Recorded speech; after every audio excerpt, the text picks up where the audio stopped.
Welcome into the show. You're watching the San Francisco 49ers Report. Chase Senior here with you, no matter where you are, how you're tuned in. I appreciate you for making today's show a part of your day. And on the docket, a really interesting show that I'm excited to get into today, how the San Francisco 49ers pulled off highway robbery with their 2024 NFL draft class. The early returns of it have been very, very intriguing and very impressive. First, before we dive in, the most likes that we have gotten on a video so far this month was a couple of weeks ago, actually, when I was in Maine, August 4th. 1,219 likes on that show. My goal for today's program, can we beat that number? Help me out. Hit that thumbs up icon and like the video. So, as I noted, the early returns of the Niners' 2024 NFL draft class through 2 preseason games has injected a lot of confidence and intrigue into the fan base. And you already know this coaching staff and this organization is starting to feel that as well. Why this is important. As we know, the 49ers have an older roster. It's a big reason why they've been able to go to 4 NFC titles and 2 Super Bowls over the last 5 years. They have a lot of veterans, and there are a lot of seasoned players on this Niners team. And with that, a lot of premier players. So, San Francisco has a very expensive roster. And anytime that you can hit on draft picks, and you can have a draft class in which the hit rate is very high for that entire draft class for 1 year, and then you stack that up over a couple of years, that replenishes the cupboard of your talent. It adds quality depth. And these players give you affordable, cost-controlled assets. And with your draft classes, if you can have quality starters and depth pieces on their rookie contracts for the next 4 to 5 years, you have sustainable winners. And in the case of the Niners, they've been able to be a sustainable winner because, yes, they have missed on some draft picks, but they've been able to reload that talent in their respective draft classes, and they have won a lot of games over a long period of time. And if you can continue to do that, you can be a consistent winner in the National Football League.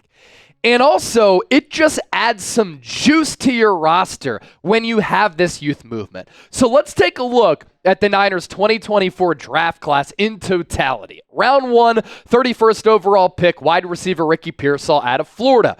Round 2, 64th overall selection, cornerback Renardo Green, Florida State. Round 3, 86th overall pick, offensive lineman Dominick Puni out of Kansas. Round 4, 124, safety Malik Mustapha, Wake Forest. Round 4, 129. We haven't even seen Aiyuk Guerendo yet, the running back out of Louisville, but he is expected to return to practice this week, so we'll see. Later in round 4, 135 overall, 6 picks after Guerendo, wide receiver Jarrett Cowing, Arizona. Round 6, 215, offensive lineman Jarrett Kingston out of USC. And then the Niners rounded out the draft with linebacker Tatum, Bethune. Round 7, 251, Florida State. Now, due to injuries, hamstring injury, shoulder injury in training camp, we have not seen Ricky Pearsall in game action. The good news is developments on this front. He is expected to play against the Las Vegas Raiders in the Niners preseason finale on Friday. When he has been on the field in practice, he's been impressive with his footwork, his route running, and contested catch skills. All things he did well at Arizona State and Florida. But for the purpose of this show, the jury is still out on Ricky Pearsall. And the jury is still out on a lot of these rookies, but you're looking for early glimpses of what they can become, which brings us to Renardo Green. I had my eyes peeled on Renardo Green for a lot of that game last night against the New Orleans Saints. And so far in the preseason, had the fumble recovery against the Titans, and then he was targeted twice against the Saints. One of those reps, really good press man coverage in which he was able to go step for step with the receiver on that out route. The ball was thrown a little bit inside by Derek Carr, but there was good coverage, and Renardo Green had the pass breakup. Later, he did give up a 19-yard catch across the middle to Chris Olave, but Chris Olave, a very good player. More on Renardo Green here, and the arrow continues to point up for him, According to Matt Mayoko, Renardo Green has really started to work his way into serious contention for a big role week 1. And he could see a lot of snaps in the Niners' nickel defense, which would mean Renardo Green would take over for Diamador Lenoir as an outside corner opposite of Charvarius Ward, and then Diamador Lenoir in that nickel defense would move from outside to inside. That is a way for the Niners to get their best defensive backs on the field in those types of situations. And the fact that you have a couple of these rookies who we're talking about on today's show who are working themselves into a position where they can contribute, where they can start, is great news for the Niners, because that hybrid of young players and veteran players, again, you can replenish that talent. You get some youth in there. It adds to your depth. They are affordable players, but it makes you a deeper football team. Next up, the third-round pick, Dominick Puni.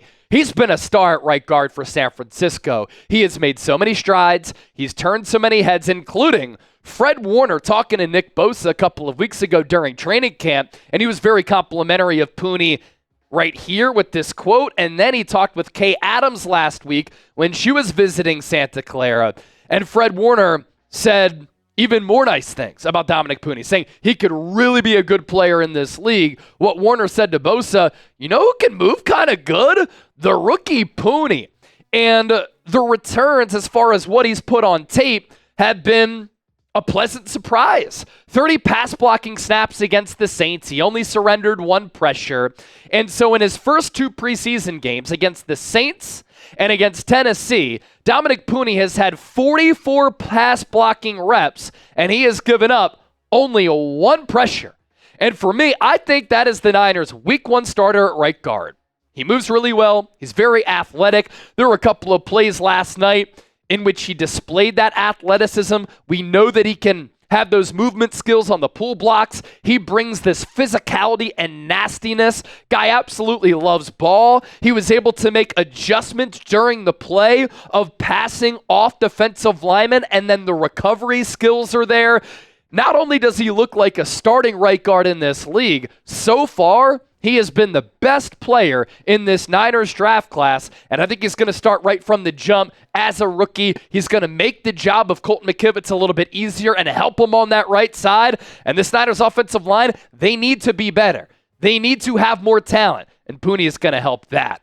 We are having a sub-battle this week, by the way, between the 49ers Report and the Raiders Report, 2 of the OG channels here at Chat Sports. My boy Mitchell Renz does a great job on the Raiders Report. Starting right now in the lead up to the preseason finale, week 3 at Allegiant Stadium, we're having a competition. Which channel can pick up the most subscribers this week? We're starting off with a clean slate, 0. If you're coming across this show for the first time, I'm Chase Sr., and if you want Niners coverage every single day that's informative, entertaining, insightful, thought-provoking shows that involve you, the Niner gang, and you want to be a part of a community here on YouTube, hit that sub button right now. Our sponsor for today's show, by the way, is Game Time. We really appreciate Game Time for making today's program possible.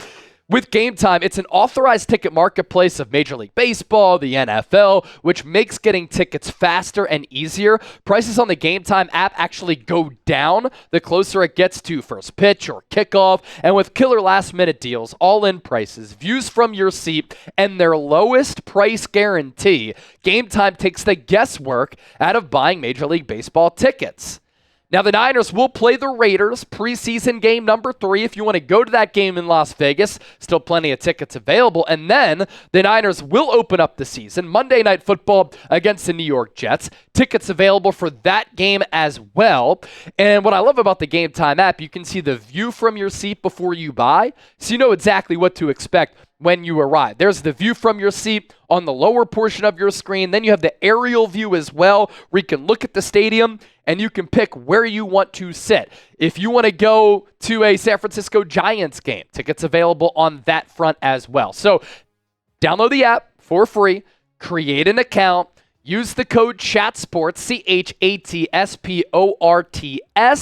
and you get $20 off your first purchase. Terms apply. That is first purchase only. We'll put all of that information down below in the comment section and in the description of today's San Francisco 49ers report.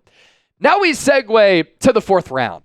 Malik Mustapha, a former zero-star recruit out of high school, has shown some glimpses of being a really good player. Now, against the New Orleans Saints, he over-pursued a couple of times, and he missed some tackles, but still was around the ball, making some disruptive plays as he's flexing right here against the Tennessee Titans. A great special teams tackle. That great goal line stuff in which he was the deepest player on the field, and then he came up behind the line of scrimmage, and on the running back, the ball carrier, Hassan Haskins, former running back out of Michigan, he was able to lay a huge, earth-shattering hit. He also had a really good play on a passing situation. Malik Mustapha has the instincts, the feel. He's built like a mini linebacker. I think that he could contribute right away on special teams and maybe mix in at that safety position from time to time.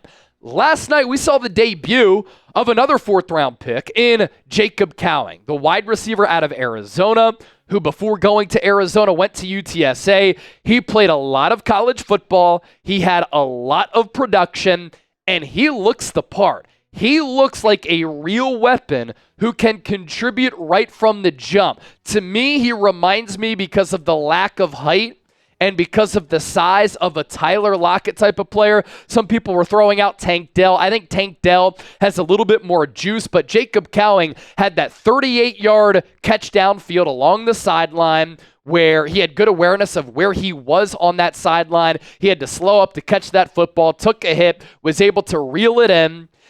Honestly, I thought his most impressive play was the 19-yard end around in which he beat the edge to the sideline and then turned it upfield for an explosive play. So in his professional debut, Jarrett Cowing, 4 catches, 51 yards, that long of 38, and then the lone carry on the end around of 19 yards. I think that he can be incorporated in this offense as a rookie, because you can use him as a gadget guy. He lined up primarily on the outside, but he can line up on the inside too, and he can really do a good job of making people miss and has that vertical speed to take the top off of the defense. I was surprised that he lasted so long on the draft board and another team didn't pick him up prior to the Niners, but that's part of the reason why San Francisco pulling off a highway robbery here.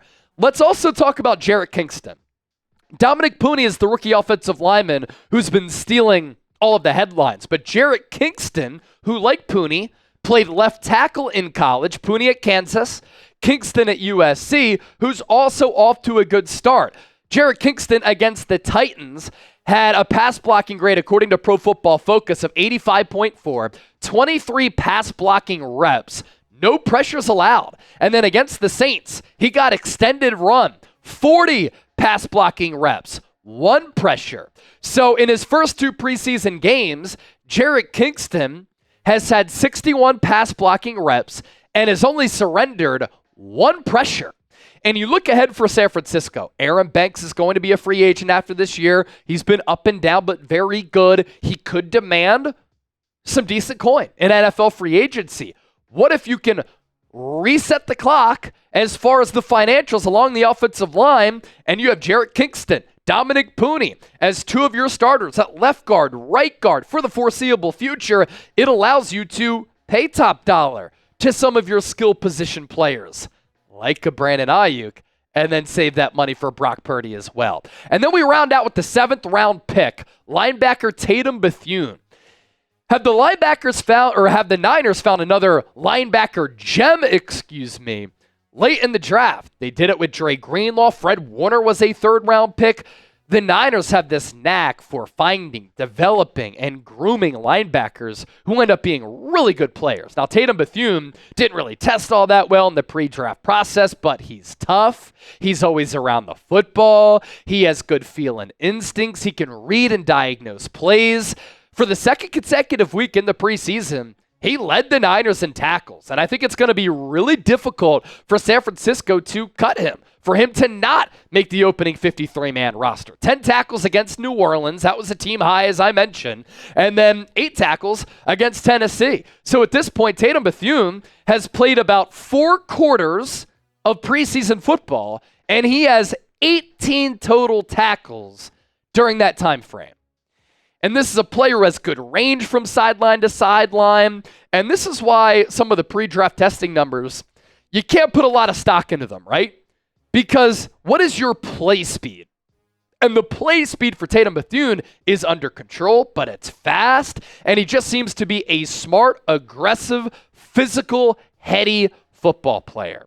So for your draft picks to round this out, you were looking to see in these preseason games what they can become, who they are right now, how you can mold them into good players, the potential that they might have, the impact that they could have. You're looking for those aforementioned early positive returns on your investment.